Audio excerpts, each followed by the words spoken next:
Et on s'est posé la question si ce ne serait pas possible que, au sein des entreprises, des hommes et des femmes puissent grandir, puissent faire grandir leur entreprise et devenir des acteurs de la transformation digitale de leur entreprise, les premiers makers du changement de modèle économique de leur boîte, les nouveaux patrons des BU qui vont créer de la traction et de la croissance pour ces entreprises. Et avec la volonté qui nous est propre, WeNetwork, de travailler dans l'écosystème de l'industrie, parce que ça existe déjà d'ailleurs dans le monde de la banque, de la finance et du retail, on s'est dit qu'aujourd'hui, on était convaincus que le moment était venu avec tous les outils de prototypage qui sont à disposition, qu'on a ici en base à Angers, pour aller tester le marché, qui nous permettent aujourd'hui de réduire considérablement le temps et les coûts d'industrialisation des projets. On s'est dit qu'il fallait qu'on fasse une belle rencontre, et ça a été l'occasion de rencontrer Pulson il y a quelques mois, un vrai acteur du changement, et puis qui manie à merveille ces fameux concepts de frugalité et de test and learn qui nous sont chers. Voilà, on croit vraiment que l'intrapreneuriat est un levier de croissance pour l'entreprise, avec des investissements qui sont très frugaux, un levier de rétention des talents, et surtout un levier de transformation digitale de l'industrie. Donc ce matin, ensemble, nous allons explorer ce concept d'intrapreneuriat. Je vais laisser la parole à Grégory pour nous parler de ce concept-là. Et puis ensemble, on ira aussi voir quel est le retour d'expérience de différents acteurs qui ont déjà vécu cet intrapreneuriat. Enfin, on vous demandera de passer dans un mode un peu participatif avec un atelier qui va nous permettre de faire émerger ensemble vos enjeux. Et puis, on vous fera atterrir sur l'étape suivante de cette rencontre d'aujourd'hui, voilà, qu'on vous dévoilera en toute fin. Voilà, merci pour votre attention. Je passe la main à Grégory. Merci Charles. Donc, vous avez derrière moi l'enjeu qui nous anime aujourd'hui, c'est bien sûr comprendre l'intrapreneuriat, mais c'est comprendre comment il peut aider à transformer l'entreprise. Donc, je vais vous présenter dans un mode flash de 10 minutes les grands concepts de l'intrapreneuriat, comprendre de quoi on parle. Par contre, je ne vais pas apporter les réponses seront apportées par nos praticiens qu'on a invités, qui sont tous de l'industrie. Et c'est le propos de ce matin, c'est de parler d'intrapreneuriat et industrie. Donc, on n'est pas on est spécialisé sur ce sujet-là. Alors, on plonge là, on saute de l'avion, c'est l'intrapreneur. Qu'est-ce que c'est un intrapreneur? En fait, la définition empiriquement qu'on a fini par écrire, c'est un intrapreneur est un salarié qui gagne la confiance de son employeur pour transformer son idée en un projet concret et rentable au sein ou avec son organisation. Tous les mots comptent. On parle d'abord de confiance, on parle de gens dont ce n'était pas le métier, mais qui se sont levés et qui ont du sens à faire des choses dans l'entreprise pour eux et pour la boîte. Donc, on va créer de la valeur ensemble. On n'est pas dans une logique d'entrepreneuriat, faire pour sortir, on est dans une logique de faire ensemble. Voilà, donc c'est concret et j'ajoute le mot rentable. La rentabilité, ça peut être du chiffre d'affaires, mais ça peut aussi être des points de bien-être. Il y a différents types de projets d'intrapreneuriat, donc il faut savoir mesurer ces indicateurs. Alors aujourd'hui, malheureusement en France, c'est un chiffre que vous connaissez tous, on n'a que 6% d'une masse salariale des collaborateurs qui se disent très engagés. C'est parmi ces 6% que vous allez trouver les intrapreneurs. Donc vous voyez qu'il s'agit là d'une proportion faible, mais qui a un énorme pouvoir de traction, d'essaimage dans l'entreprise, dans l'innovation. Mais 66% des collaborateurs qui rejoignent les entreprises aspirent à rejoindre une entreprise qui propose ce type de dynamique. Donc vous voyez, le rapport est de 1 à 10. Retenez ce premier chiffre, cette première métrique. Un intrapreneur a une capacité de bouger plus de 10 personnes en même temps, même si tous ne sont pas des intrapreneurs. Alors, qu'est-ce qui caractérise cet intrapreneur? La première chose, c'est qu'il est singulier. C'est quelqu'un de particulier dans l'entreprise. Il n'a pas été embauché pour ça, mais il fait des choses sur le terrain. Donc, il assume une singularité qui parfois le met un petit peu de côté. On parle de corporate hacking, quelqu'un qui sait faire un peu les choses à côté. Deuxième point, c'est qu'il fait un pas de côté. Donc, il n'a pas attendu des autorisations. En général, il a commencé à bricoler dans son coin, pas forcément ici dans un Fab Lab avancé, mais ça peut être un bout d'Excel qui contourne un module SAP, par exemple. Et le troisième point, c'est qu'il est engagé face à lui-même, face à son manager, face à ses collaborateurs et surtout face aux clients et aux utilisateurs. Donc, ce sont les trois caractéristiques de posture qui vont singulariser en fait notre intrapreneur. Alors, on peut dire que c'est un rebelle, mais il a une cause. Il n'est pas là par hasard. S'il est dans cette boîte, et on le verra tout à l'heure avec la table ronde, on a des praticiens qui ont pratiqué ça et pas par hasard. Ils avaient bien une cause. Ce ne sont pas des chefs de projet. Ce ne sont pas les fameux hauts potentiels. On n'est pas dans un programme de gestion de talent. Ils n'ont pas été embauchés pour ça. Ce n'est pas des experts du domaine. En revanche, qui sont toujours les intrapreneurs, c'est experts du problème. Ils ont vécu le problème sur le terrain avec les utilisateurs. C'est ça qui caractérise un intrapreneur qui ira plus vite. Autrement dit, un intrapreneur, ça ne se trouve pas dans un hackathon où on a demandé de trouver une idée sur un sujet. Il avait déjà l'idée, il l'a vécu sur le terrain. Donc, il a vécu le problème sur le terrain, il connaît les utilisateurs, et la troisième caractéristique, c'est qu'il a commencé à expérimenter un début de solution complètement partiel, mais il a testé quelque chose. Autrement dit, pour ceux qui connaissent, il a fait une première boucle de design thinking. Il s'est pratiqué à lui-même l'empathie terrain avec les utilisateurs et il a trouvé un axe de solution. C'est là qu'il faut le repérer. C'est là qu'on cherche à identifier ces fameux intrapreneurs. Alors, ce qui le caractérise, c'est qu'il n'a pas de mission. Il n'est pas embauché pour ça. Hein. Il se lève tout seul. 2, il n'a pas de monnaie, il n'a pas de budget. 3e point, il n'a pas de temps consacré à ça. Autrement dit, notre intrapreneur a commencé à faire les choses en temps masqué, ce qui s'appelle un gain de productivité. Il est capable d'avoir produit quelque chose en plus de ses 5 jours de travail sans rien demander à personne. Et enfin, il n'a pas d'équipe. Ça veut dire qu'en termes de frugalité, on ne peut pas faire mieux. On a quelqu'un qui a abouti un tout début de preuve de concept alors qu'il n'avait aucun moyen et aucune autorisation. Votre enjeu et l'enjeu de ce qu'on voit ici, c'est comment on peut les repérer, les identifier pour avec un peu de moyens, un peu d'accompagnement, aller très vite à une preuve de concept qui peut se traduire en industrialisation derrière. Mais retenez ça, on est bien en train de chercher des gens qui ont une idée et un profil type, pas juste une idée. Donc, on ne matche pas une idée avec un individu. Il y a le couple dès le départ. Alors, quelques indicateurs clés, parce que là, je vous donne des concepts de ce qu'on a vécu, du moins de ce que moi j'ai vécu en partie avec les personnes de la table ronde. Ce projet traité en intrapreneuriat dans son POC, preuve de concept, et dans son industrialisation, il va coûter 2 à 10 fois moins cher. Parce qu'on s'affranchit de pas mal de choses, on va plus vite. On va surtout plus vite parce qu'on connaît bien le problème. Notre intrapreneur, il a une autre caractéristique, c'est qu'au début, il n'y a pas de budget. Son projet n'est pas dans le plan stratégique.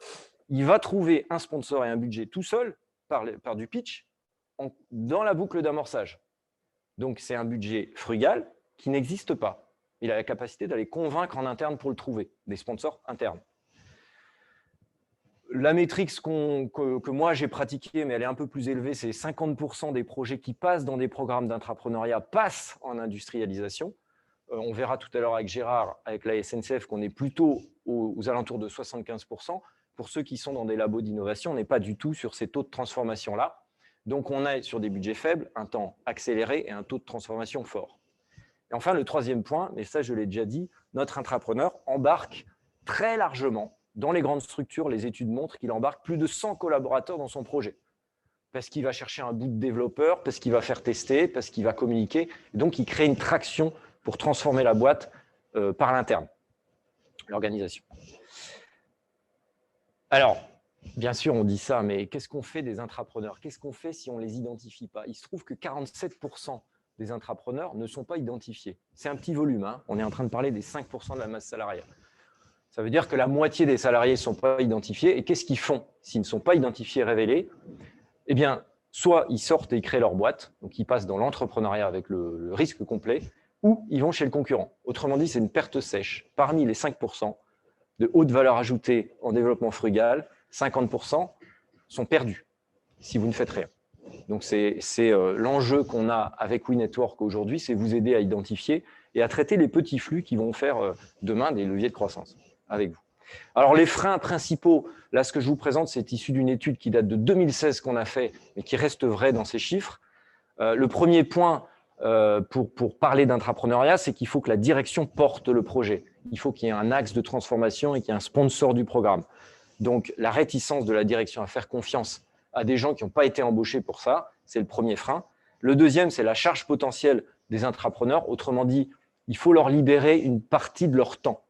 Alors moi, je vous donne mon point de vue, qui n'est pas forcément académique, mais les programmes qui libèrent 100% du temps d'un individu, je n'y crois pas.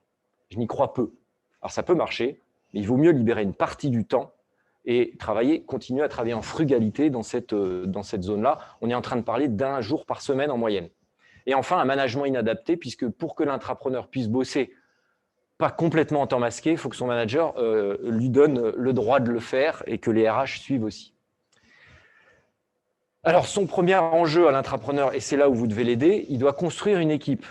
Alors, il faut qu'il trouve un sponsor projet qu'il n'a pas au début. C'est son premier enjeu. Donc, on va l'aider à pitcher son projet, à convaincre en interne. En général, il va être aidé à titre personnel par un coach ou un mentor. En l'occurrence, ce n'est pas des coachs professionnels, mais c'est des gens qui ont connu ce parcours.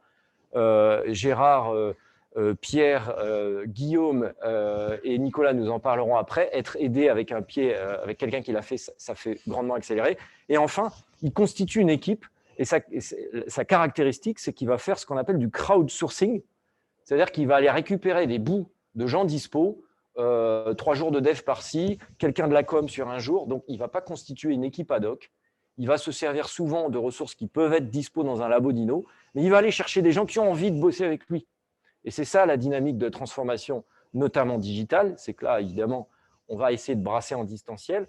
On va embarquer plein de gens qui vont contribuer à construire ce projet dans sa phase amont. Alors, un programme, si on veut en construire un, généralement, il a 3 étapes. On parle souvent de programme d'accélération. Ça, c'est une vision de start-up. En fait, tout se joue sur la préparation et sur l'atterrissage. Le programme à l'intérieur, alors là, il y a beaucoup de choses sur mes slides, mais on est en train de parler de 6 à 10 semaines. Comment on trouve ces intrapreneurs? Donc, moi, je vous le dis, la grande messe du concours d'idées, ce n'est pas la bonne idée. Ce qu'on cherche, c'est trouver des gens avec une idée. Voilà, donc on regarde les têtes qui dépassent et donc il faut aller sur le terrain. C'est le job des gens qui vont porter ce projet, c'est d'aller sur le terrain. Il faut caler les conditions avec les RH, Gérard nous en parlera, et il faut trouver un sponsor du programme. Donc, c'est quelqu'un du niveau de la direction qui va dire « Ok, on peut y aller » avec un petit peu de moyens. Le programme, lui, il est assez classique. On est sur des apports méthodos en collectif. Souvent, on va embarquer une promotion d'intrapreneurs. En général, c'est 4 ou 5, en interne ou en externe, hein, ça peut être mixte. On va avoir un niveau de coaching individuel. On va surtout maqueter les solutions. Donc là, on est sur des méthodos de type design thinking, bien sûr, et lean startup, parce qu'on parle de business model. Donc, on maquette énormément pour valider la preuve de concept. Et bien sûr, dans le programme, il va falloir trouver le sponsor qui permet de générer le budget. Et enfin, l'atterrissage, et c'est là où le taux de transfert se faut, de transformation. Il faut transférer ce projet dans la plupart du temps à une équipe de prod, qui sont les DSI ou des équipes de développement ou les opérations.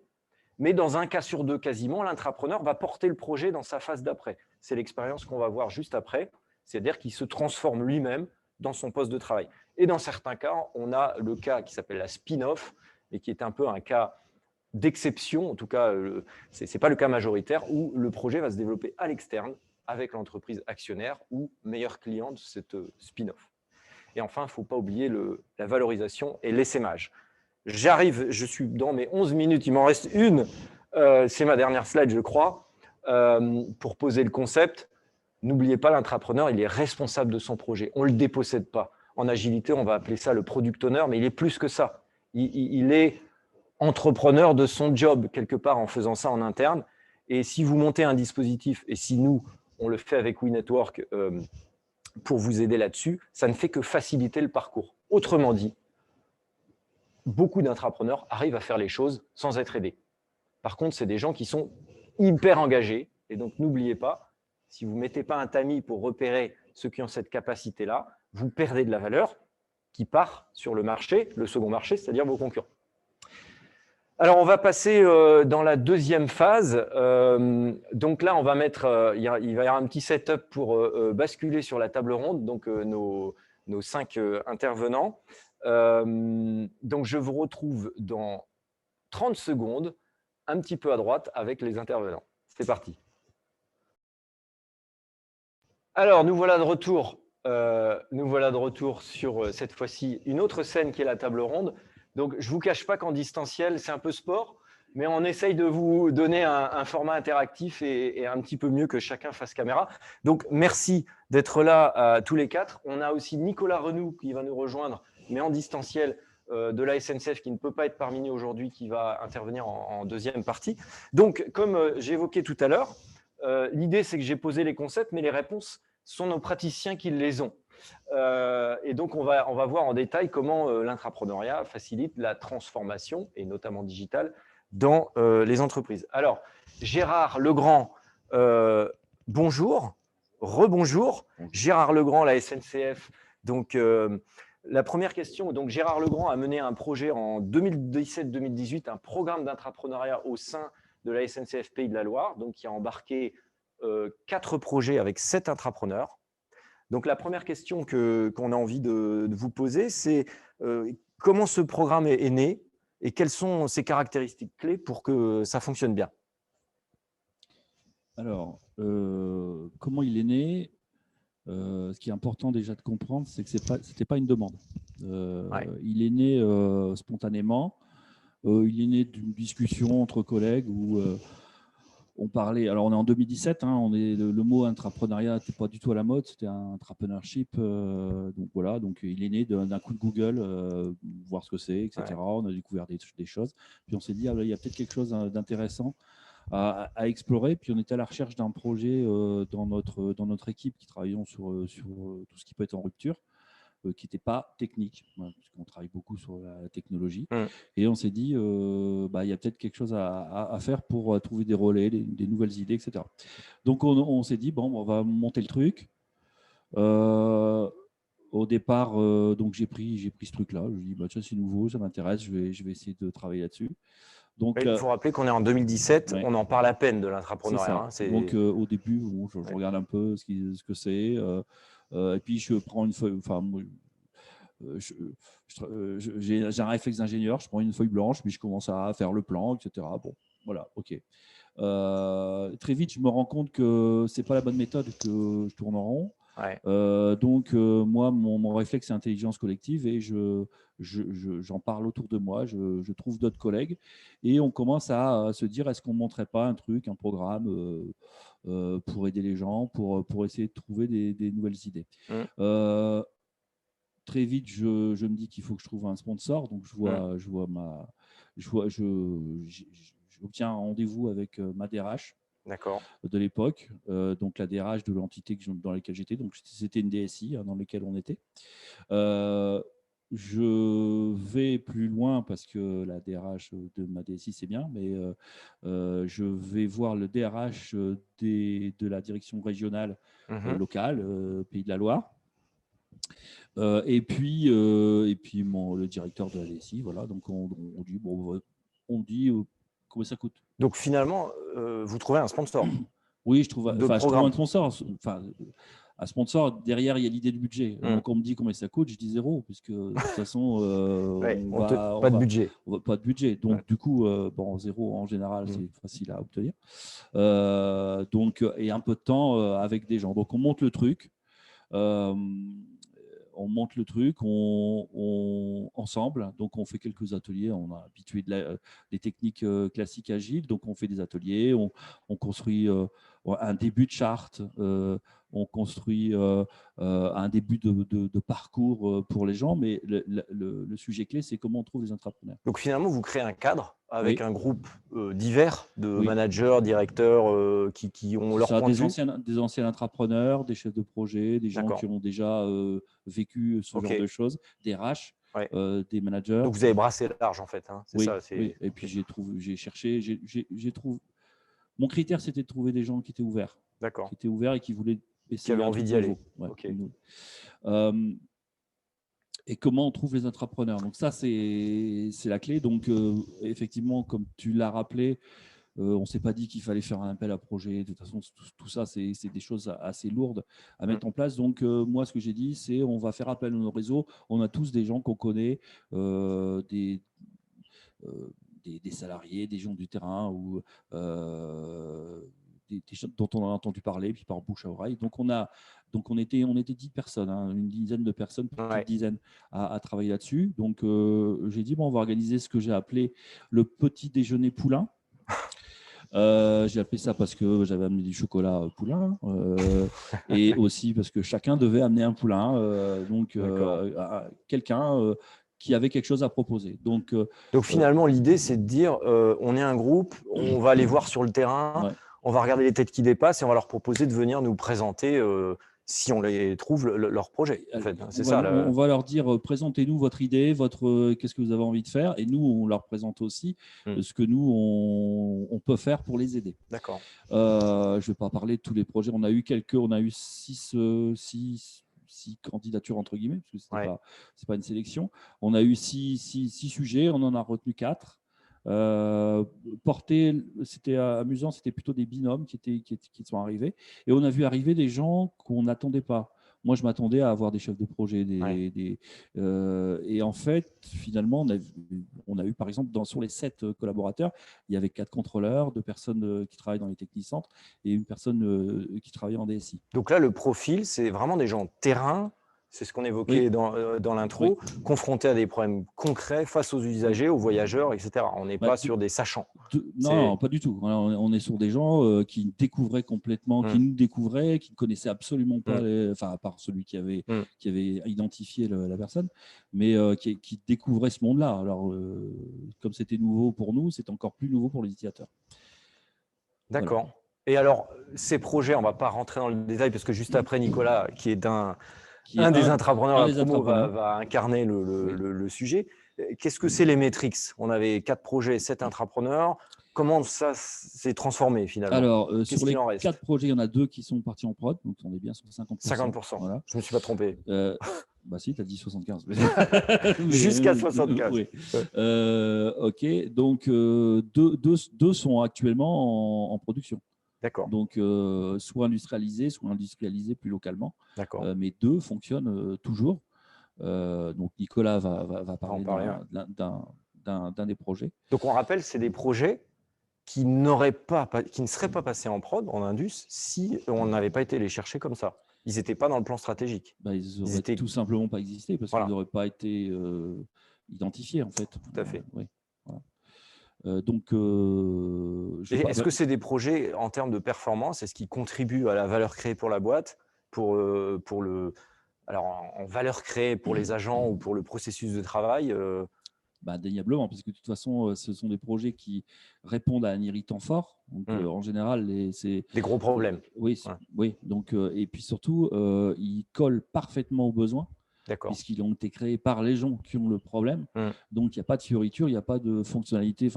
On parle toujours du taux d'utilisation d'un outil comme Word, par exemple, qui est utilisé à 10%. Là, les solutions qu'ils ont mises en place sont utilisées à 100%. Et on est en train de parler de solutions applicatives qui ont contribué à la transformation digitale. Là, hein. C'est ça. Oui, alors lorsque c'est un outil digital, mais ça peut très bien être un processus organisé. Un objet connecté. Ou un objet, ou un processus, ou même quelque chose de complètement abstrait. Alors, je vois le temps qui passe. Est-ce que, Gérard, la suite de ce programme qui était en 2017-2018, en quoi ça s'est transféré? Comment ça a continué en fait? Alors, donc moi, j'ai effectivement été pilote d'un programme. Alors, moi, en tant qu'ancien intrapreneur, j'ai un ADN qui est d'avoir envie de faire des choses nouvelles. Donc, dès le départ de ce programme, moi, je me suis dit, OK, je vais lancer le truc, mais je n'avais pas envie de devenir le monsieur intrapreneur et en faire son job. Donc, on a fait une saison. Et moi, la chose qui était claire pour moi, c'est que je ne ferais pas une saison 2, une saison 3, une saison 4. Je ne partais pas sur une série. Donc, un bon moyen de régler ce sujet, et puis aussi un bon moyen d'enrichir le dispositif, c'est d'organiser une sorte, c'est l'idée qu'on a eue à la fin, c'est d'organiser une gouvernance tournante de ce processus, de ce programme. Et donc, on a bénéficié du réseau d'entreprises et de l'implantation régionale des maisons du digital qui s'appelle les 514 à la SNCF. Et j'ai proposé que du 514 de Nantes, on transfère la saison 2 au 514 de Lyon. D'accord. Et du coup, on a fait tout un… Donc, un autre pilote de programme, Voilà. un autre Gérard, mais à Lyon. On a transféré effectivement. Dominique, c'est ça, Dominique, voilà, un Dominique Damide à Lyon, Ouais. qui a repris D'accord. ce programme-là pour Lyon et ils l'ont enrichi. Ils ont fait 5 projets, ils ont trouvé des nouveaux entrepreneurs. Donc, c'est la même logique, mais ils se sont appropriés le programme et ils l'ont hybridé par rapport à la logique terrain, quoi. C'est ça. Ils l'ont adapté à leur spécificité dans la région où ils étaient et aux projets et aux acteurs qui ont participé à ce programme. OK. Donc, merci Gérard. Je vois le temps qui tourne. Mais tu as peut-être un dernier conseil peut-être à donner à ceux qui voudraient s'engager à titre de pilote de programme ou de sponsor de programme, peut-être? Mon conseil, c'est de ne pas faire ça seul.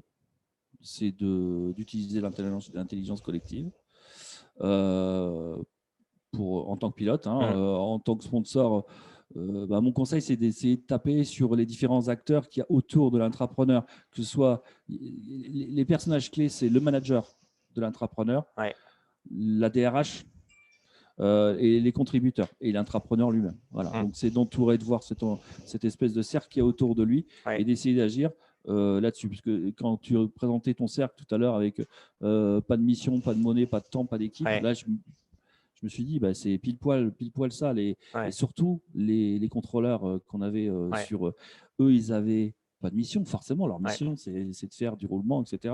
Donc, il a fallu les sortir des roulements. Quand on prend un contrôleur pour Donc faire là, autre il a chose, fallu travailler avec les managers N+1 là, pour rendre les choses possibles. Monnaie, évidemment, pour faire leur truc, il n'y avait rien. Donc, ils ont dû trouver eux-mêmes et essayer de trouver. Le temps, c'est la même chose. Il faut les sortir.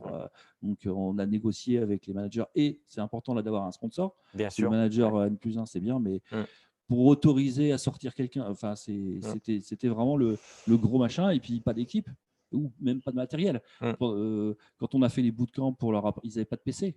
On n'a pas pensé à ça. Ils n'ont pas de PC. Donc, il a fallu trouver des solutions. Donc, on est vraiment dans une démarche frugale. Je vois le temps qui tourne. Je vais être obligé de passer le micro, Gérard. On va enchaîner sur Suite Ecobotics. Alors, je vois que vous avez un peu l'écran dans la figure. Mais donc, Pierre Legendre et Benjamin Loise qui ont en fait… alors là, on est dans la Cobotics. Qui ont donc généré ce projet, mais il y a quelques années déjà. Donc, vous allez nous expliquer la genèse. Ça s'est passé au sein du Lab UGE Iris, donc au sein du groupement des magasins Hyper U, Super U, cette grande sphère. Et puis derrière, vous êtes sur une histoire de spin-off, c'est-à-dire que le projet, pour atteindre son industrialisation, est sorti. Donc, Pierre, je te laisse la parole pour nous expliquer un peu la genèse du projet dans sa phase d'amorçage. Allons-y. Juste pour commencer, effectivement, Benjamin Loise n'est pas sur le programme, mais Gérard parle d'intelligence collective. On fait tout à deux. Donc, au tout début. Au début, on a une équipe. Je vais en parler un peu après ce qu'on a fait chez Iris. Mais aujourd'hui, on continue dans cette logique et on fait tout à deux. On est co-fondateurs de l'entreprise à 50% chacun. Et donc, Benjamin parlera de la suite, où on en est aujourd'hui. OK. Donc, l'histoire, elle commence forcément par une idée. Et l'idée, elle naît dans les drives. Donc, les drives, c'est ce qui vous sert, je pense que tout le monde a pratiqué aujourd'hui, surtout depuis cette année. Donc, ce qui vous sert à manger. Et dès le début du drive, il y a deux problématiques. Un, on a des problèmes de productivité, notamment chez le système U où le picking se fait dans le magasin. Donc, ça veut dire qu'on a des gens qui mettent dans le rayon et une autre équipe du magasin enlève du rayon pour faire le service des clients. Un problème de productivité, un problème de pénibilité. Un driver moyen fait 17 km par jour, rien que pour faire les courses des clients.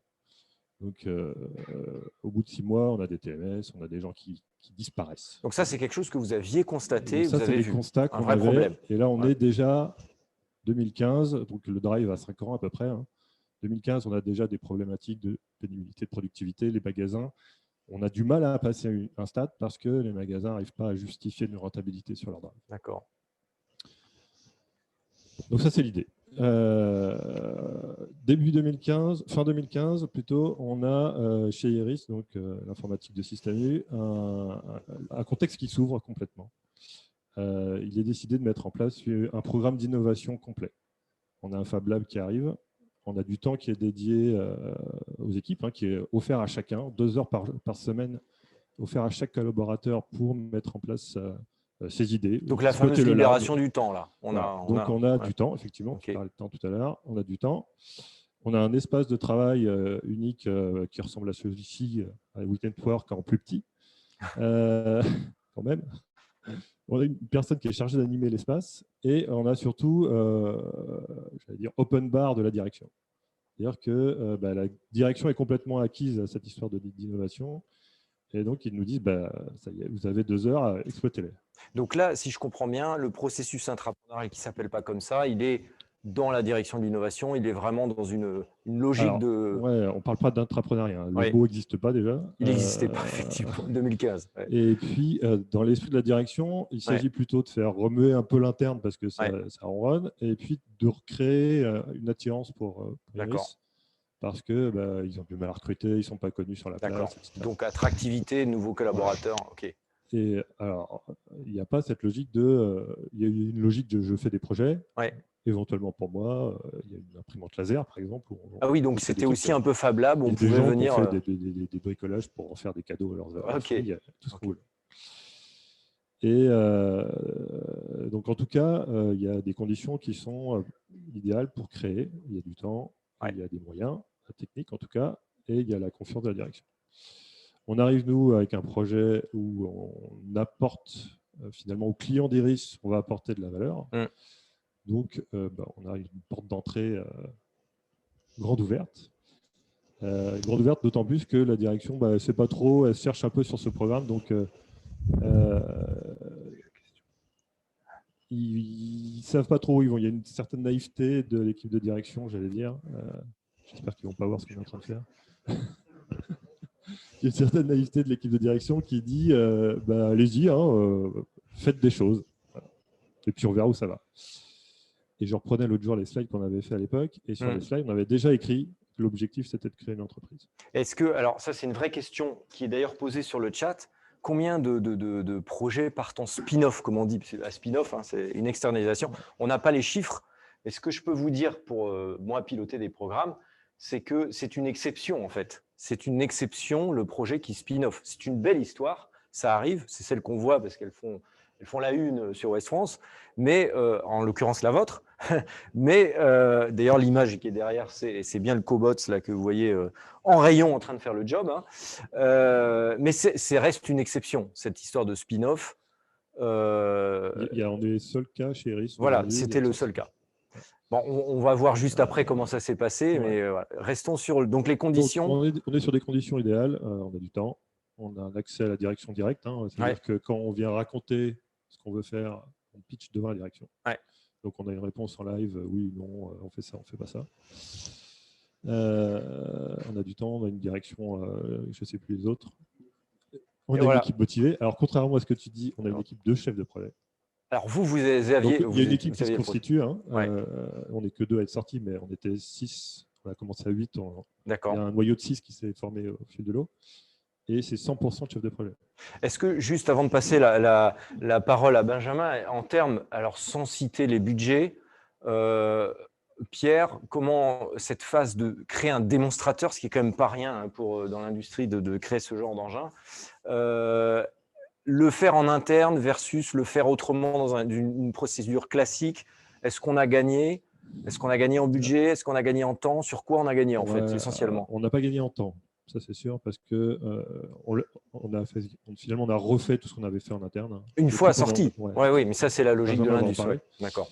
On n'a pas gagné de temps, c'est sûr, parce qu'en 2 heures de temps par jour, même si on tire les 2 heures. Oui, c'était très étiré. D'accord. Vous n'arrivez pas à faire grand-chose, même à 6.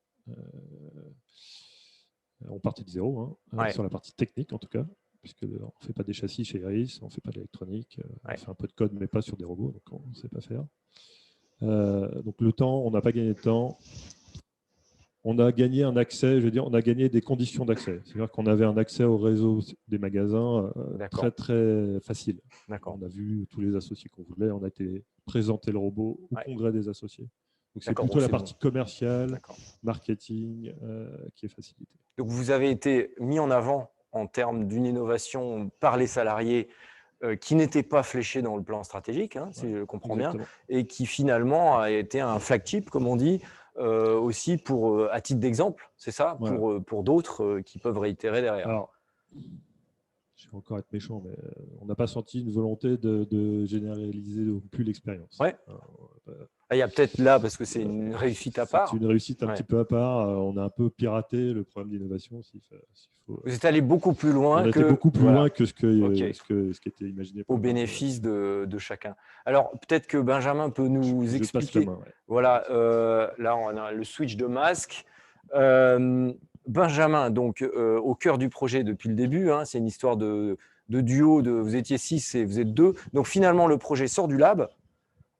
Comment ça se passe, ce moment-là, où vous dites, on va créer la boîte, finalement? Pourquoi ça se fait à l'extérieur et comment ça se fait aujourd'hui? Où vous en êtes? Alors, ce qui s'est passé, c'est qu'à un moment donné, Iris nous a dit, on n'a pas vocation à fabriquer des robots. Oui. Votre projet, c'est chouette. Vous Ouais. avez été au bout du démonstrateur. Ouais. Un démonstrateur, nous, ça nous va. Un robot, on n'industrialise pas. Notamment en termes de coûts et de budget, j'imagine, à engager, c'est ça? Exactement. On fait de l'informatique pour les magasins, on ne fait pas des robots. D'accord.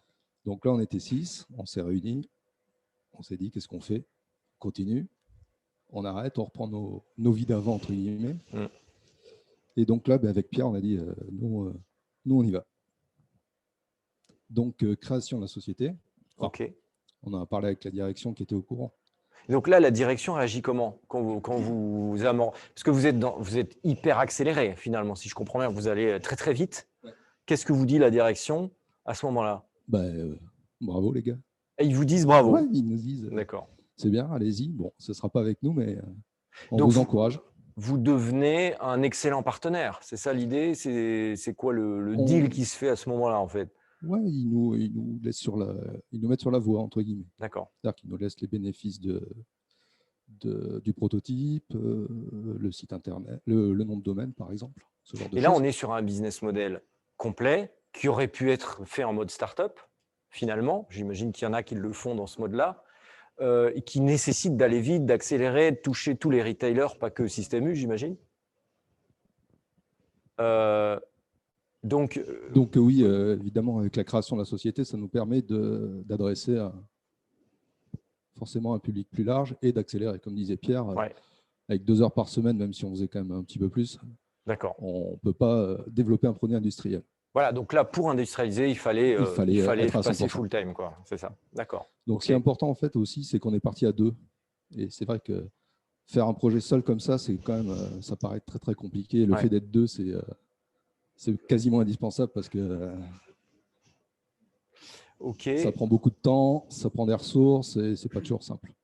Donc, le démarrage, c'est quelque chose qu'on ne connaissait pas aussi. C'est l'expert comptable, c'est l'avocat, c'est le banquier, c'est tous les toute la logique de l'entrepreneur. Exactement. Là, vous avez basculé dans on n'est plus sur le produit, on est aussi sur tout ce qu'il y a autour, okay. qui nécessite beaucoup de temps, qui est des choses qu'on découvre.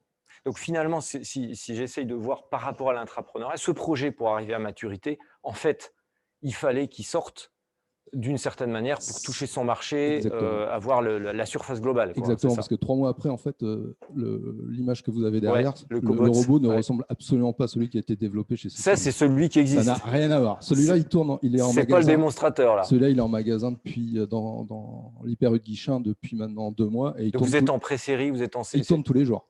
D'accord. Tous les matins, il aide les équipes. Il aide les équipes du magasin. OK. Donc ça, c'est la deuxième boucle. Voilà. Vous êtes en industrialisation. Oui, donc on a tout repensé, entre guillemets. On s'est dit justement par rapport à la rentabilité des magasins, par rapport à la pénibilité des collaborateurs. On s'est reposé des questions. On a été essayé en magasin, on a pris plus de temps et on a redéveloppé un nouveau produit. Donc, c'est une histoire assez singulière. Finalement, j'essaye de faire un petit récap parce que c'est une spin-off qui ne pouvait pas arriver à maturité autrement qu'en sortant. Mais on aurait très bien pu imaginer sur un autre type de projet que l'entreprise prenne des parts. Donc, c'est ce qui se passe le plus souvent, hein, c'est que l'entreprise va être actionnaire pour partie en cofinançant l'externalisation du projet. Là, ça n'a pas été fait parce que ce n'était pas la vocation. Vous l'avez... Non, ce n'était pas la vocation. Donc, il n'y a aucune part, que ce soit, aucune application financière ou de distribution, par exemple, avec Système U. Et la belle histoire, c'est que vous êtes parti en vous serrant la main très posément. Il n'y a pas de conflit dans cette non, on se voit encore. Directrice des études de Système U est passée nous voir il y a quelques mois. Donc, et d'ailleurs, on voit encore le logo, en l'occurrence, on l'a mis de l'histoire, de votre histoire, finalement, la storytelling du lab à l'origine. Peut-être que c'est une des sources de succès par rapport à vos concurrents qu'on ne citera pas, mais vous les trouverez sur le marché. Moi, la dernière question que j'avais envie de vous poser, Benjamin, c'est en termes de projection financière. Faire comme ça par rapport à faire ce projet de zéro en tant qu'entrepreneur, en termes de temps et de moyens à mettre en place, comment vous voyez les ratios ? Qu'est-ce que ça aurait fait, en fait, de le faire ex nihilo? C'est une sale question. Hein. Alors, en fait, le truc, c'est qu'on ne l'aurait pas fait. Vous ne l'auriez pas fait? Vous n'auriez pas pris le risque? Non, parce qu'on aurait… Non. D'accord. Après, si on avait dû le faire avec du recul, je pense qu'on aurait été plus vite pour moins cher. Ouais. Mais on ne l'aurait pas fait. Ouais. Donc, la question, finalement, ne se pose pas comme ça. Merci les Suite Ecobotics, super histoire. En tout cas, vous qui êtes industriel, peut-être allez voir le produit. Moi, je l'ai vu au démonstrateur, il était déjà formidable. Maintenant, il est extraordinaire. Et en plus, c'est pas moi qui le dis, c'est les usagers. Hein, je fais un peu de promo pour le produit. C'est gentil. Le suivant arrive fin janvier. Si vous la roadmap, fin janvier. Fin janvier, le deuxième magasin équipé. Et on enchaîne ensuite sur. Et là, j'ai envie de dire, en plein Covid, vous êtes pile dans le time to market, là, pour le coup, sur les drives. Alors, le Covid nous a quand même pas forcément avantagé. Oui, j'imagine. On va le laisser de côté, celui-là. Alors, je vois l'heure qui tourne, mais il nous reste, je ne sais pas si Nicolas s'est manifesté, si on arrive à l'attraper. Je vais peut-être, on finira dessus. Gérard pourra nous expliquer le projet de Nicolas Renoux, mais je vais passer, Benjamin va désinfecter le micro, remettre son masque et le passer à Guillaume Gruot. Guillaume, bonjour. Alors, bonjour. Guillaume, on se connaît puisque lui a participé à un autre programme qui s'appelle le Disrupt Campus Nantes, qui est piloté par l'Université de Nantes. Donc, tu as fait partie de la promotion précédente 2019-2020. C'est ça. Donc, c'est encore tout frais. Le groupe Gruot, qui est un carrossier à Laval que tout le monde connaît bien, j'imagine. Je te laisserai en parler 2 minutes. Donc là, l'idée, c'est plutôt de nous dire en quoi participer à ce programme-là, en 2 mots, et nous expliquer le Disrupt Campus Nantes, mais qu'est-ce que ça procure en diversité de profils pour nourrir le projet en question, et puis de retour dans l'entreprise, comment est-ce que ça peut participer à la transformation de l'entreprise, donc à l'essaimage de ce que tu as acquis dans ce programme par rapport aux collaborateurs. Très bien. Écoutez, déjà, l'entreprise Gruot, nous, on est une entreprise qui a 130 ans. Donc, on a les avantages et les inconvénients de nos avantages. C'est que la machine est un petit peu lourde à mettre en place. Ce qu'on a recherché, parce que nous étions 2 collaborateurs à participer au programme Disrupt, ce que nous avons cherché, c'est de prendre de la hauteur.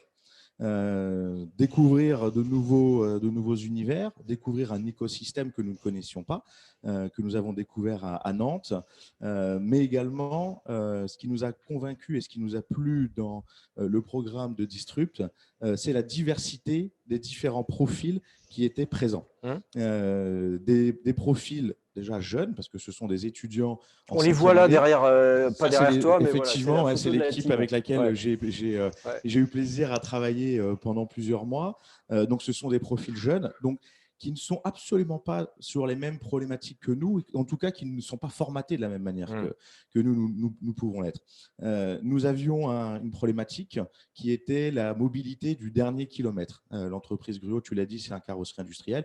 Nous œuvrons pour les professionnels sur la mobilité. Et l'exemple du drive est un bon exemple. Le dernier mètre est quelque chose d'essentiel, ou en tout cas le sera à l'avenir. Donc, c'est le challenge posé, c'est ça? C'est comment on équipe ce dernier kilomètre? Exactement. Comment on va livrer? Comment on va livrer dans des centres qui sont de plus en plus fermés? Comment on va apporter de la valeur ajoutée à ces livreurs, que ce soit en vélo, en cargo ou en véhicule ou en mobilette électrique? Voilà. Donc, en fait, tout ça, on l'a posé. Et ce qui a été convaincant avec le Disrupt Campus, c'est que ces jeunes que vous voyez là, ils n'ont pas la même histoire que nous, et surtout, ils n'ont pas la même projection que nous, ils n'ont pas la même vision que nous. Et ce sont ces jeunes-là qui commandent en permanence sur Internet, qui vont sur les sites marchands. Et donc, du coup, ça nous semblait intéressant de pouvoir confronter une entreprise vieille de 130 ans à des jeunes qui avaient la possibilité, qui avaient une vision différente. Donc là, c'est le pas de côté. C'est ça, tu fais le choix de dire je vais on va excuber mon projet un temps pour… c'est ça l'idée? Ouais, on va s'oxygéner, on va prendre de la hauteur, on va se faire aussi un peu bousculer, parce que forcément, on arrive avec des idées un petit peu préconçues. On se dit, bah oui, il faut aller, nous qui sommes industriels, on sait que c'est vers cette ligne-là qu'il faut aller. Et puis, forcément, là, on se fait disrupter, si je puis dire, par ces jeunes, par les équipes aussi, par les formateurs avec lesquels nous avons œuvré pour arriver à différents scénarios qui ont été exposés, proposés, travaillés. Et puis, après, c'est le principe de l'innovation aussi, où on part un petit peu dans tous les sens. Et puis, au fur et à mesure qu'on tire toutes les ficelles, il y a un projet qui va en sortir. Donc, pour répondre à la première question, pourquoi participer à un programme externe, voilà, c'était déjà pour toutes ces raisons-là, pour se disrupter, pour pouvoir s'ouvrir et découvrir aussi de nouvelles méthodologies. Chez Gruo, nous avons un Ginovlab, un Gruo Innovation Laboratoire, que nous travaillons. Gruo innove régulièrement à des processus d'innovation, mais il nous semblait important, avec mon collègue Jean-Marie, de pouvoir sortir un petit peu de ces sentiers tracés, on va dire, de la part du groupe. Voilà. Et alors, qu'est-ce que l'enseignement principal parce que là, le programme est terminé, donc cette phase de démonstrateur, enfin de POC, on arrive en plein Covid, on dit le programme se termine pile quasiment dans ce contexte-là. Donc, mais qu'est-ce qu'il en reste pour toi, Guillaume, de retour là justement dans l'entreprise en disant qu'est-ce qu'on peut transférer aux collègues? Comment on peut réitérer ça pour contribuer à accélérer ces processus de transformation? Il y a deux choses. Tu l'évoquais tout à l'heure, le POC, la preuve par le concept. Déjà, ça, c'est un formidable vecteur de communication. Effectivement, on a été… la session s'est terminée début d'année, juste avant quasiment le Covid. Février, c'est ça, le Covid arrive après. On avait donc proposé à nos jurys un POC, en tout cas un démonstrateur qui avait été salué. Je me plais de le dire parce que ça a été un vrai travail et qu'il a été récompensé. Et nous l'avons présenté en interne. Auprès de, on a quelque part, à nos sponsors qui avaient accepté que nous fassions la formation. Et ce projet-là a été salué aussi en interne, et tellement salué que nous avions pris des rendez-vous avec des acteurs de la distribution. Je ne vais pas donner les noms ici, mais en tout cas des très grands acteurs internationaux pour le coup, qui étaient prêts à venir découvrir le projet que nous avions mené. Et malheureusement, le Covid est arrivé. Je dis malheureusement parce que plus de déplacements, donc ces acteurs-là n'ont pas ont eu la possibilité. Il y a un petit frein, quoi. Et puis c'était au début, pas de visio, etc. Enfin voilà, ça a été un petit peu compliqué. Mais on garde ce projet-là sous le coude. Donc c'est pour répondre à la preuve déjà du projet, mais aussi en interne, de montrer à tout le monde qu'il y a des choses qui sont possibles de faire avec des personnes extérieures, et que là, pour le coup, on va ouvrir les possibilités à nos collaborateurs d'œuvrer et d'aller chercher des intrapreneurs réitérer grâce à un exemple, à la preuve du concept, pour montrer, vous voyez, on est sorti de nos prérequis, nous sommes sortis de nos habitudes, et on est capable de mener à bien un projet. Il faut juste rappeler que Disrupt Campus, c'est un programme qui dure 4-5 mois. C'est ça. C'est encore un programme ramassé, qui a d'autres objectifs aussi, mais ça reste des programmes courts et qui ont vocation d'accélérer pour pouvoir passer en la preuve de concept en industrialisation. Exactement. Voilà. C'est ça. Tout à fait. Quel serait ton conseil? Là, on est un petit peu, aujourd'hui, tu es presque dans une posture de sponsor de futurs programmes ou d'intrapreneurs. comment tu vis ça? Quel est ton conseil pour ceux qui nous écoutent et qui voudraient imaginer ça dans leur organisation? Moi, je vis ça de manière très positive. C'est extrêmement enrichissant et excitant de pouvoir avoir un rôle très transverse, de pouvoir toucher un peu à tout. Moi, je suis plutôt issu du commerce et du marketing, mais là, on vient parler de production, on vient parler machine, on vient parler de processus industriels. Ce sont des choses que moi, je ne connaissais pas ou très peu. Donc là, on vient toucher à tout. Donc déjà, d'un point de vue personnel, c'est extrêmement enrichissant parce qu'on s'ouvre à tous les métiers. C'est comme si on était dans une grande salle et puis on avait tous les outils à notre disposition pour pouvoir travailler. Donc ça, c'est extrêmement enrichissant. Et un conseil, c'est d'y aller. C'est de se proposer, de sortir un peu du lot, de se manifester et de croire en ses idées, de croire en son projet, parce qu'il y a toujours quelqu'un, quelque part, qui va aussi nous aider à démêler les problématiques sur lesquelles nous sommes. Donc, c'est vraiment de sortir. Et puis, un conseil, là, plutôt au niveau de la direction, au niveau des sponsors, c'est pour le coup d'être ouvert à 360 degrés. Donc, ouverture sur l'écosystème aussi. Ouverture à fond, c'est de pouvoir participer, d'écouter et puis surtout de laisser le côté bottom-up, de remonter les informations et puis de laisser libre cours à nos collaborateurs, leur laisser un champ de parole et d'expression. Voilà, c'est vraiment parce qu'il y a plein de choses qui vont en ressortir sans forcément aller jusqu'à un projet industriel, mais au moins déjà dans les améliorations continues de l'entreprise. Déjà rien que ça, un petit peu, c'est déjà un petit peu l'intrapreneuriat, je trouve. Ok, merci Guillaume. Merci. Donc là, vous avez eu. Alors, on n'a pas eu Nicolas, mais je regarde la régie pour me dire, y a-t-il des questions? En tout cas, je vous pose la question en direct. Y a-t-il des questions que vous posez ou que vous avez envie de poser à nos interlocuteurs sur leur projet, leur parcours, leur manière de l'avoir géré? En tout cas, moi, je vous remercie d'être là parce qu'on a pris, non pas le risque parce qu'on a le droit, le déconfinement a eu lieu avec toutes les mesures, mais de prendre le temps de partager parce que, comme tu l'as dit, Guillaume, l'ouverture à l'écosystème nous semble une des clés de réussite du projet. S'il y a des questions, vous me les passez, mais j'avais envie de récaper ce qui est ce qu'on a entendu entre vous quatre. C'est la singularité et l'engagement que vous aviez les uns et les autres, peut-être non pas plus fort que d'autres, mais plus intense, de vouloir faire bouger les lignes à chacun vos niveaux. Et je pense que c'est la clé, qu'on soit sponsor de programme, sponsor de projet intrapreneur. Dans tous les cas, c'est l'engagement d'y aller. Hein. Guillaume, c'est vrai que tu as une position dans l'entreprise qui fait qu'il fallait te libérer du temps en plus de la direction marketing, donc ce n'était pas évident. Tu y es allé, tu t'es fait vivre une expérience pour pouvoir la faire revivre. Donc, il faut plonger dans la piscine, hein, c'est les petits feux, comme on dit, l'eau froide peut-être, pour aller plus loin. Est-ce que alors Charles, y a-t-il des questions? Tu peux venir dans le champ. Une petite question qui nous est arrivée tout à l'heure.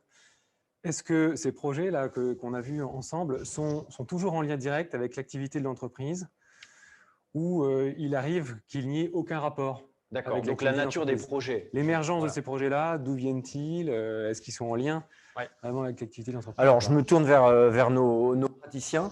Est-ce qu'on a alors des projets qui seraient pas dans le cœur de métier, c'est ça, qui seraient un peu exotiques, qui seraient à côté? Qu'est-ce que ça vous dit, Gérard? Je ne sais pas, dans les gens que tu as embarqués dans le programme, peut-être? Non, mais pour mon expérience, les projets sont complètement dans le cœur de sont complètement dans le cœur de l'entreprise. D'accord. Donc là, il n'y avait pas d'exotisme. Non, il n'y a pas eu de. Je réfléchis, mais non, il n'y a pas eu de projet exotique. Alors, on n'avait pas présenté Nicolas, mais tu peux peut-être en dire deux mots. C'est un des projets de ce programme, c'était le programme Signaux, le projet Signaux. Ouais. Alors, c'est le projet Signaux. Alors, Nicolas, par exemple, pour donner un exemple de projet non exotique, vraiment le cœur de cible. Nicolas, lui, travaille en technicentre. Alors, les technicentres, en gros, c'est les garagistes de la SNCF, c'est les endroits où on répare, on maintient. Et on maintient les trains, pour simplifier les trains. Donc, il y en a ça Nicolas le saurait, il y en a quelques dizaines en France. Il n'y en a pas une centaine même? me semble qu'on est… Ça fait quelques dizaines. Oui, fois 10. Je ne connais pas le chiffre exact, donc je ne me lance pas. Je me lance pas. Donc, il y en a un certain nombre en France qui sont spécialisés plus ou moins par série, par un fait que. Il y en a qui font que les TGV d'un certain axe, etc. D'accord. Donc, celui de Nantes, il est spécialisé dans la maintenance des TER. Donc, Nicolas, il arrive dans le projet dans le programme avec il travaille là et il travaille dans une équipe dont le rôle est de réparer les outils qui servent à maintenir les trains. Donc, quand je dis les outils, c'est pas que des clés à molette il y a des trucs énormes comme des pompes à sable, des choses compliquées, des cuves de fuel, etc.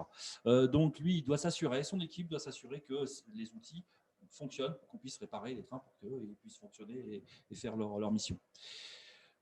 Ils ont un système de l'organisation de leur travail et je fais rapide. Bon, alors, leur travail, c'est avec des tickets, c'est un peu obsolète, etc.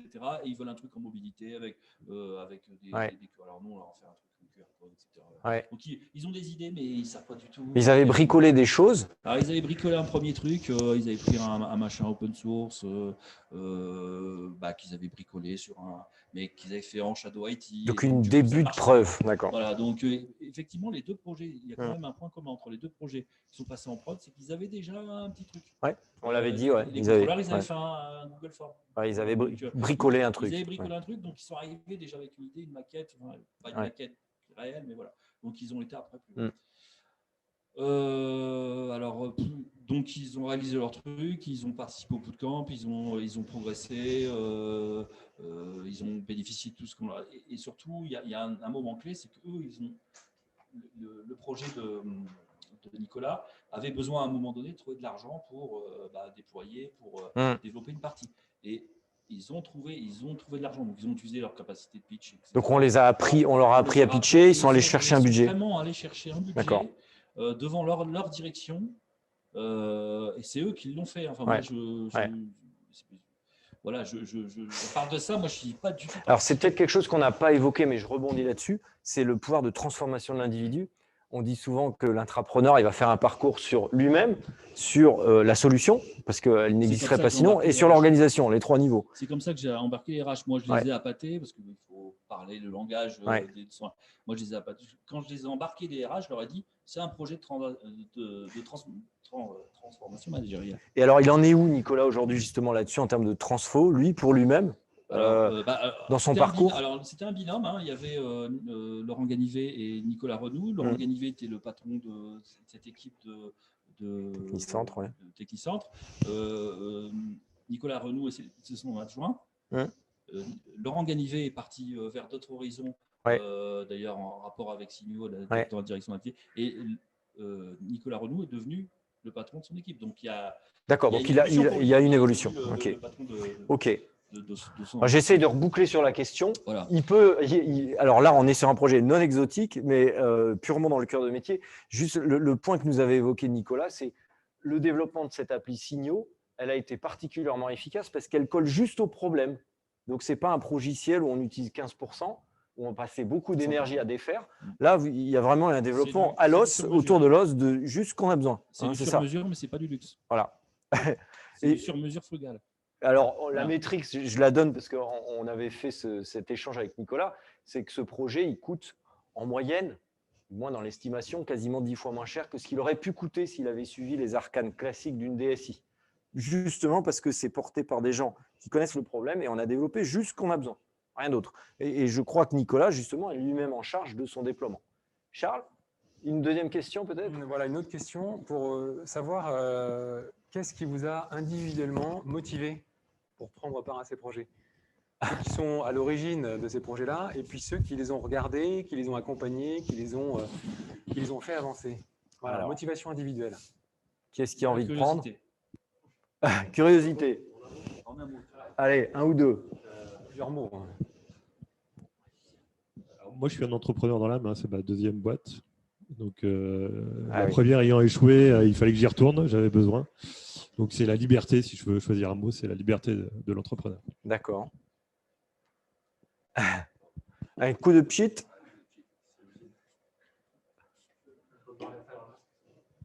Ouais, on peut garder le masque si vous voulez. Donc, Benjamin. Je ne vais pas faire en un mot, je vais avoir du mal. Mais il y a la curiosité, il y a le besoin intellectuel d'aller plus loin. Ouais. Il y a le plaisir, retrouver du plaisir dans son travail. Donc le sens aussi. Du sens. Et puis l'émancipation, la liberté. D'accord. Et Guillaume, allez. Hop, chip sheet. Je vais garder le masque, ça va aller vite. Moi, je l'ai évoqué déjà, hein, c'est l'ouverture d'esprit, c'est la prise de hauteur, énormément de découvertes. Et puis, je vais rejoindre mes petits camarades, cette liberté d'expression, cette liberté de pouvoir découvrir autre chose. C'est vraiment quelque chose qui a été pour moi moteur, en tout cas, et sur lequel je resterai positif. Voilà, il faut que je meuble. C'est bon. On était sur une autre question là. Pour voir les questions avec Charles. Bon, merci Guillaume. On prend la dernière question, voilà, une dernière question pour l'audience. Sur la question de la passion qui peut motiver les engagements des uns et des autres. Est-ce que souvent il y a une passion extérieure au monde professionnel qui vient irriguer le monde professionnel et du coup qui fait rejaillir cette envie d'être acteur du changement? Une impulsion externe, ouais. Est-ce qu'un quelqu'un qui fait du bricolage dans son garage, c'est certainement quelqu'un qui demain va porter des beaux projets ou pas? Gérard? Oui, vas-y.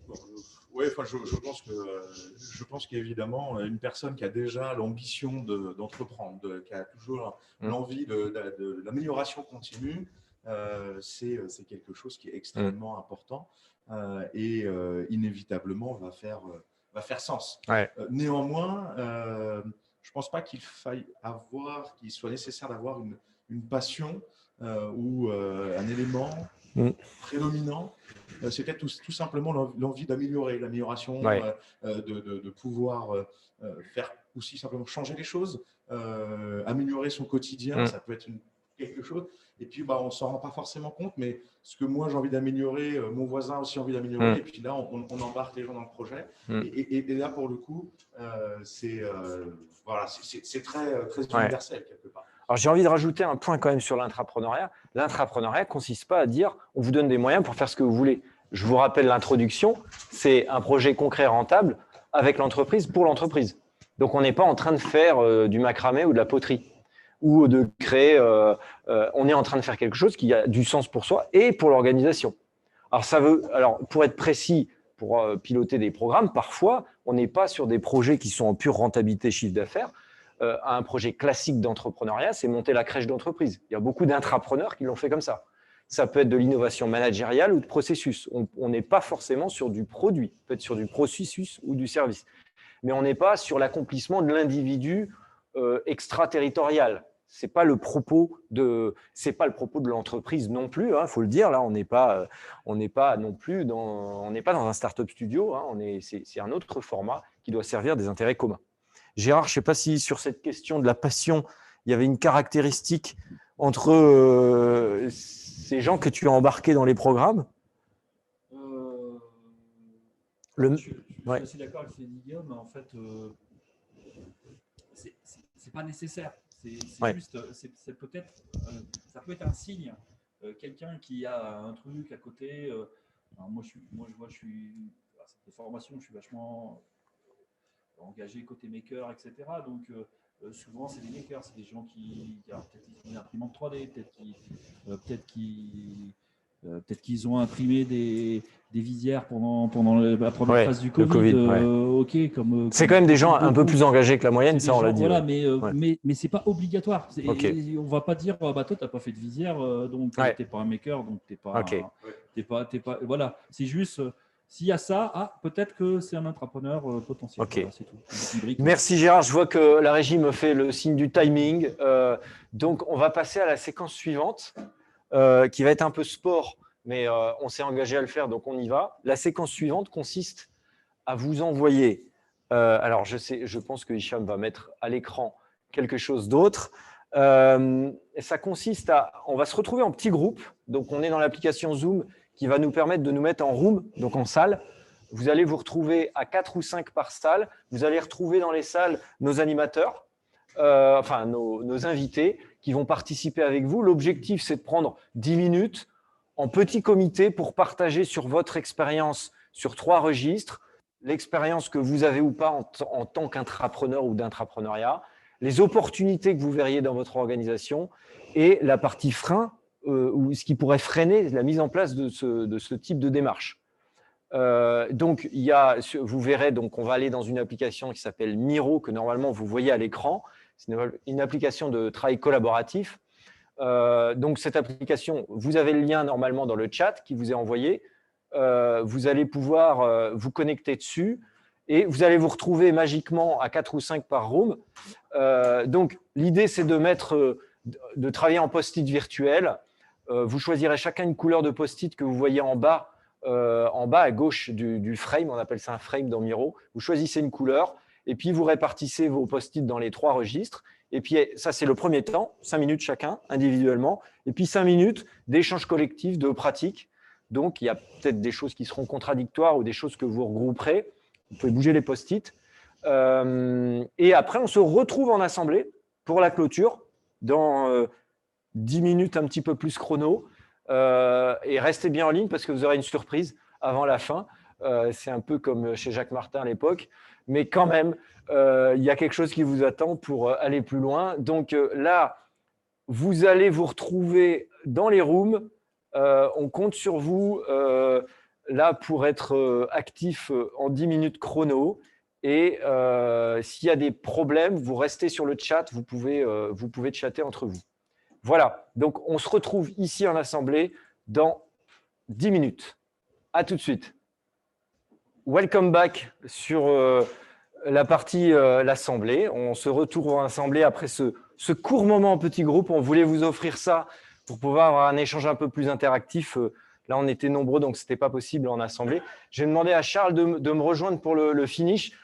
Alors, comme on est un peu pris par le temps et qu'on s'engage à finir dans le timing, hein, oui. Charles, on va pas avoir le temps de partager ce que vous avez partagé dans Miro. On voulait vous offrir ce petit moment d'intelligence collective.